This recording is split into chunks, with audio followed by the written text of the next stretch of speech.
Ô, Bonitinha, você gosta de tudo perfeitinho. Tem homem que também gosta, né, Bonitão? Na verdade, todos nós vivemos em busca da perfeição. E aquela deusa que você conhece, que é mais do que um avião, é um Boeing, é um Falcon 900, enfim. Ela é tão linda, cada curva, cada detalhe. Ela é naturalmente bela, naturalmente perfeita. Será? Hoje nós vamos falar de perfeição natural, da natureza perfeita. E para falar sobre o tema, eu convido Eu estou muito contente porque ele está hoje aqui conosco. Levei, olha, eu vou dizer, mais de um ano pedindo para ele vir aqui ao programa, porque aquela coisa do fã, que se ele não tivesse qualidade eu ia inventar, mas ele tem todas, né? Ele é hoje presidente do Museu Afro Brasil e ele tem uma coisa que eu acho perfeita nessa história. Num país em que a cultura, em que a arte, que a própria educação nunca foram prioridade, esse homem luta, batalha, se engalfinha com todo mundo para que nós tenhamos, de fato, um pouco mais de informação em relação à arte, porque a cultura vem logo depois, pode ter certeza. Muito contente com a presença de Emanuel Araújo. Obrigado, meu irmão. Obrigado. Obrigado de coração. Todo prazer, viu? Também de coração. Desculpe pelos canos que eu mas não foi cano, você não podia. Não podia. E um brilhante artista plástico que hoje nos visita também, que vem do nosso país irmão, vizinho aqui, o bom e velho Paraguai, que chegou a ser o mais importante país da América do Sul. E como se não bastasse, amigo do meu pai, o artista plástico Ramon Cáceres. Obrigado, querido, pela presença. Muito obrigado, Rony, e um abraço fraterno de coração a coração, extensivamente para seu brilhante padre, Cecé Nogueira. Um beijo no coração, maestro Cecé. Papai tá vendo agora, gente. Tá com 94, mas firme e forte. Que lindo, lindo. Firme e forte. Manuel, você é ex-secretário de Cultura aqui da cidade de São Paulo, ex-diretor da Pinacoteca do Estado, quer dizer, acompanho tua vida na medida que eu posso. É presidente agora do Museu Afro Brasil. Agora, eu queria que você contasse como é que você se sente sendo um dos maiores promotores, esta é a minha visão, da democratização, do acesso à arte por parte do povo do nosso país. Olha, eu me sinto extremamente honrado pelo fato de poder ter proporcionado essa história da cultura, né? Da cultura, da nossa história, da nossa memória, né? E é claro que isso tem um preço, né? Mas tem sido muito gratificante e sobretudo porque, além do mais, pelo fato do reconhecimento. Então, isso que São Paulo, na realidade, acontece numa cidade como São Paulo, né? Essa volta, esse reconhecimento público de um monte de pessoas, de milhares de pessoas que me encontram na rua ainda hoje e que me agradecem o fato da Pinacoteca, de ser um museu importante de São Paulo e da revitalização do museu, né? Das exposições internacionais que fizemos.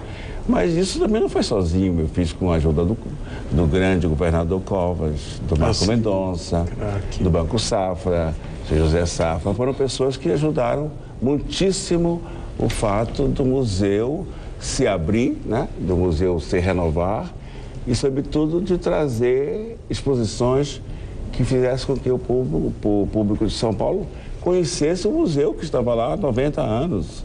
Aliás, agora tem 100 anos, né? Instalado na praça, no Jardim da Luz. Isso. Então, e também a ação depois, quer dizer, foi uma ação demorada, foi uma ação de 10 anos, né? Para que aquilo se tornasse um espaço de São Paulo, verdadeiramente. Isso foi muito importante. E teve momentos muito gratificantes das exposições todas, de um público que acorreu, né? Um museu que tinha 100 pessoas por ano passou a ter 1 milhão. Quer dizer, então, isso foi realmente importantíssimo para São Paulo, para mim e para São Paulo. Você sabe que um dia me chegou uma senhora chamada Dona Lúcia Casas de Pilas. Ela trazia um pacotinho, um pacote enrolado, um pano. Era um pacote cujo o invólucro, quer dizer, era um pano. E ela, quando abriu o pano, eram 2 pancetes. E ela me disse... Marinhas, talvez, não? Duas peças, 2 varinhas, né? De pancete. E que ela estava trazendo para doar ao museu. Que coisa. E ela dizia, eu disse, mas a senhora sabe que essas obras valem $200 mil cada uma? Ela disse, eu sei, sim, mas eu quero doar a sua gestão, pelo que o senhor fez para São Paulo. Isso não tem preço, né? Não tem preço. Então foi uma coisa maravilhosa, você pensar que isso pode ter ocorrido num país que é muito complexo, né? Que é, sobretudo, essa questão da cultura. Então, acho que valeu por todos esses momentos e outros que aconteceram. Nem tudo está perdido. Nem tudo, graças a Deus. Ramon, você acaba de lançar o livro A Arte de Ramon Cáceres. Vamos mostrar a capa do livro do Ramon, que aí está. Olha que bonito o livro. Me conta detalhes desse novo projeto que eu sei que está saindo do forno agora. Sim. Graças aos amigos, grandes amigos, Luis Caribé, o Caribé. Hermano também, Sérgio Caribé, e o grande crítico de arte, de coração, digo, que esse livro foi uma coisa assim, leve, porque escreveu Enoque Sacramento, né? Foi direto, não deixou muita coisa assim, foi direto e deixou leve o livro.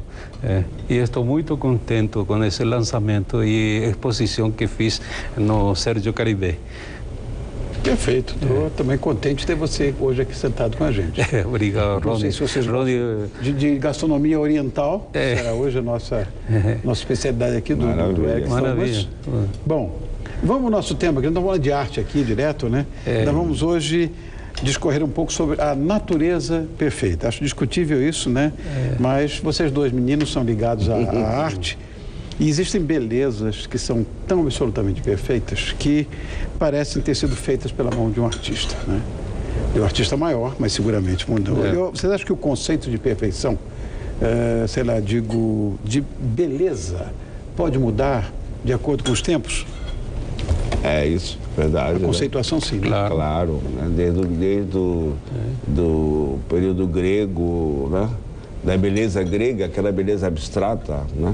Porque, na realidade, ela não existia, ela foi uma invenção do artista. Né? Então, desde a beleza grega, que era uma invenção, até os dias de hoje, que a beleza passa por uma reinvenção, né? Então, acho que é assim mesmo, os tempos mudam e cada um traz a sua beleza. Aliás, teve um filme outro dia que apareceu aí, do Woody Allen, que era Uma Noite em Paris, foi, eu acho, né? Filme. Que era muito bonito por isso, que ele voltava aos tempos dos anos 20, dos anos dourados da França, né? Então, aí você podia ver toda uma estética do século XX surgindo. Gertrude Steiner, e Picasso, e Cole Porter, e todo mundo, quer dizer, toda aquela coisa você coloca que tudo, estava, música, né? tudo, eu acho.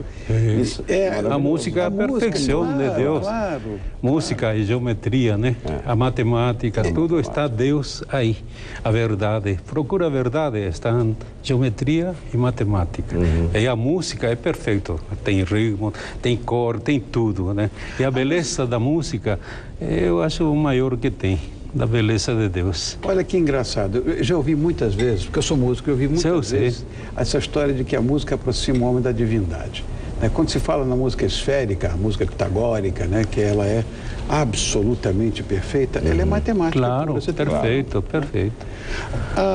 Quando eu falo nessas histórias da conceituação, quer dizer, usando a cronologia nessa história, você vê que muitas vezes a modernidade nos traz também algumas surpresas, né, em relação à estética. Botero é um exemplo clássico disso. Né? Amante, admirador das gordinhas, ninguém está nos ouvindo, eu também.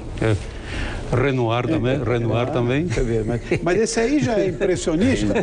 Não, eu digo do gordo. Esse aqui está Da agora, forma, né? da Se forma. fosse assim, vamos voltar lá para a Renascença, que a beleza era a gordura. A beleza sempre está por aí. E, quer dizer, hoje é inadmissível ter uma gordurinha a mais, mas essa conceituação de saúde, principalmente, Claro. eu me lembro uma vez de um capataz da fazenda da minha mulher, muito tempo atrás, lá, né, capataz, imagina, administrador, né, da fazenda, interiorano e tal. Ele chegou, porque era minha amiga de infância, e era meio gordinha. Ele chegou e disse: Cristina, você tá bonita, você tá gorda. Tá o certo. conceito de saúde, né? Renascentista, saudável. é isso, saudável, tem que estar gordo. Criança pequenininha tem que estar gorda. E hoje as mulheres querem ser perfeitas de uma outra maneira. De outra maneira. É outro tempo, né? Será que essa ditadura faz sentido? Sim. Não sei. Enfim, Olha, não comem, chegam ao ponto de ter anorexia, bulimia, enfim. É verdade. Eu acho que, bem, você falou em Botero. Botero é uma expressão estética, né? Assim Sim. como o Picasso, que deformou, quando ele fez o retrato de Brigitte Bardot, que não tinha nada a ver com a Brigitte Bardot, que era uma das mulheres mais bonitas do mundo, né, naquela época. Entretanto, o retrato de Brigitte é terrível, porque ele buscava talvez a alma da Brigitte, Isso é que tudo ela virou. discutível. E Dora Maar também, né? Dora Maar, é verdade. também. Eu acho que- Aí falou, não sou eu, é muito feia. Um dia você vai chegar a isso.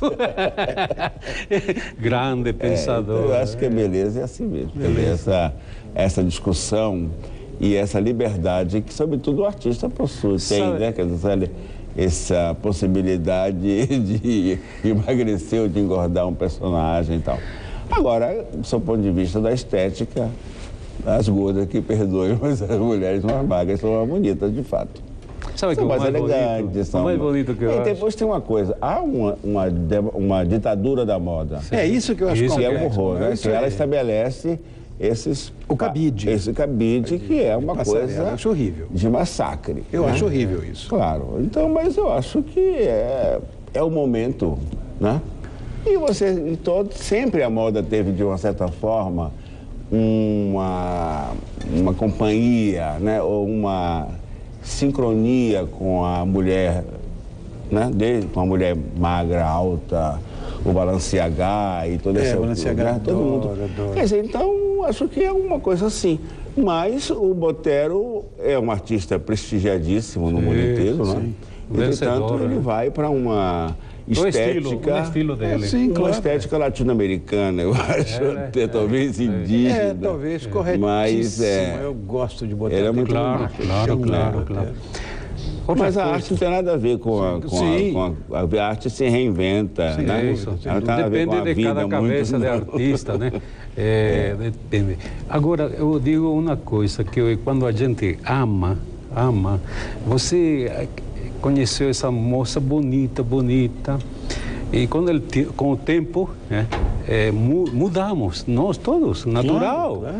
E eu me lembro, um poeta escreveu sobre isso e de repente sua esposa não queria mostrar mais seu corpo. Aí falou, não, fica assim como você está, porque eu te amo igual. Claro. Igual. Às vezes mais ainda. Muito mais. Porque isso, a estética muda. Né? De 10 anos, né? Mas há pessoa que não vê. Então, há pessoa que procura Claro. e procura. E nessa procura nunca acha mais. Sem dúvida. Porque o amor, como disse, como um pássaro azul, está aí, na coisa, em casa. É verdade, é verdade. Essa história da verdadeira beleza, ela é de fato sutil. Ela não é palpável. Não, né? É uma outra alma. É uma outra coisa. Eu acho que é uma outra coisa. Que tudo é passível de discussão, mas esse tipo de beleza não. Né? Outro dia uma pessoa chegou para mim e disse: "Oh, como é bonita a sua mulher." Eu disse, por fora também. Claro. Por fora também. Claro. Porque esses centros estéticos têm, como você falou, né? Eu gostava da Twig, que não tinha seio quando eu comecei. Porque na minha época, se tivesse uma espinha, já era muito exagerado. Hoje, todas elas têm que botar silicone. Tudo isso muda. Hoje é normal. Muda, né? Agora, você falou de uma coisa. Existe um artista que ele, a vida inteira, ele exaltou a mulher amada. Sim. Nas suas telas mesmo. Sim. Sempre linda. Mesmo quando ficou mais velhinha. Que foi Dalí. Salvador Dalí. Com a Gala. Sempre linda. Sim. Com idade e tudo, com os tracinhos marcados, mas sempre linda. Isso aí, eu acho bonito isso. E ele cultivou isso até o fim, né? Essa beleza. Até o fim. Porque a arte, eu, por exemplo, eu sou mais geométrico, eu pintei pouca figura humana, porque eu vi a beleza está também na forma da geometria, no movimento. Sem dúvida. E outra coisa, depois de querer deformar, depois de Picasso, depois do que estávamos falando, o Botero, todo um estilo, conseguiram um estilo próprio, né? Mas olha, se identificaram mundialmente a eles assim, né? Bon appétit. Obrigado. Você sabe, essa história, existem de fato os amantes das gordinhas. Claro. Eu até posso me incluir nessa história. Eu gosto de uma mocinha acima do peso, acho que ela fica mais engraçadinha. Sim. Agora, eu tenho um querido amigo, né? No mundo das artes isso acontece muito. Querido amigo da minha casa, um irmão, que é o Gustavo Rosa. Gustavo adora pintar gordinho, todo mundo é gordo. Amigo... Eu tenho no meu camarim aqui uma gorda de bicicleta, parece que vai espatifar em Rony, Gustavo, meu irmão, um dos primeiros artistas que conheci no Brasil plástico, que é meu amigo desde que cheguei e até agora. Está no livro, você vai ver, muito jovem, no Museu de Arte de São Paulo, quando fiz. Gustavo Rosa tem um estilo muito original, muito especial.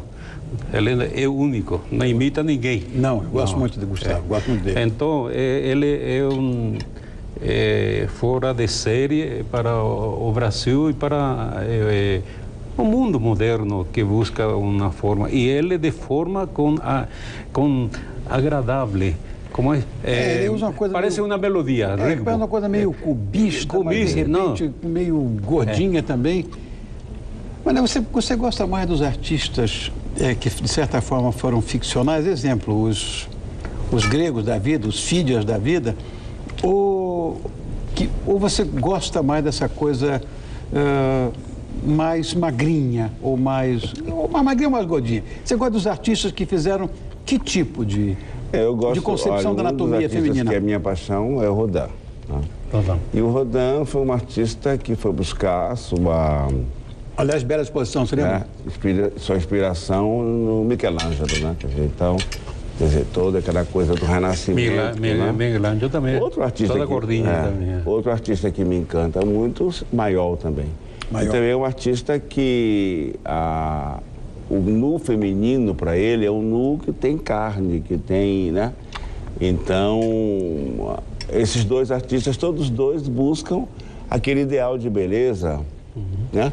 O Rodin tem toda uma questão apaixonante com a Camille Claudel, né? E, enfim. Então, quando eu fiz a exposição do Mayol, veio a Madame de Naverny, que foi modelo de Mayol.